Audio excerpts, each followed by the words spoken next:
What's up guys? Welcome to my vlog. My name is Jeff. For today's video ay magluluto tayo ng masarap na breakfast, seafood shrimp pasta with creamy sauce. Meron tayong cooking cream. Magpakulo ng water, magad ng konting salt and oil. Lulutuin natin ang ating pasta. In a cooking pot ay magpainit ng butter mixed with konting olive oil. Magisa ng sibuyas at bawang. Continue lang ang ating pagkikisa hanggang maging aromatic ito. Pagkat tayo ng ating shrimp at igisa rin natin ito. Continue lang ang ating pagkikisa hanggang maluto ang ating shrimp.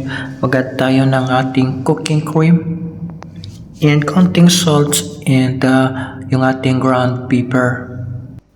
Hinaan natin ng apoy para perfect ang ating pagkakaluto kasi yung cooking cream ay very sensitive siya para hindi maiba ang kanyang lasa. At meron tayong cheese, kahit anong cheese, so meron tayong cheddar cheese, mag-add na rin tayo. And meron pa tayong oregano dried leaves, para mas malasa ay mag-add din tayo ng ating oregano dried leaves. Continue lang ang ating pagluluto ng ating cooking cream sa pinakamahinang apoy hanggang maging creamy ito at maging perfect ang kanyang lasa. Pag luto na at perfect na ang lasa ng ating cooking cream at creamy na ito, ay i-add natin ang ating pasta. So yung ating na-set aside kanina. Mag-add tayo ng ating ground pepper. And i-mix lang natin ito para makombine ang kanyang lasa.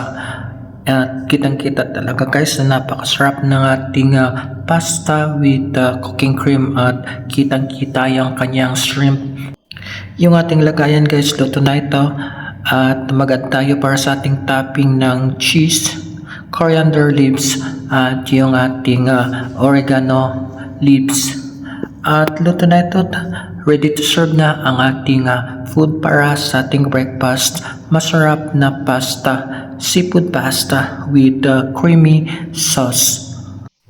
Kaya tayo guys, napakasarap ang ating food para sa ating breakfast, seafood shrimp pasta with creamy sauce.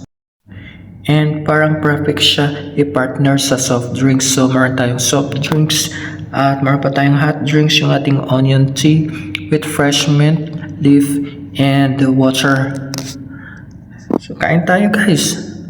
Let's enjoy the food. And thank you so much for watching. And I'll see you guys for my next vlog. Bye bye. Ingat po.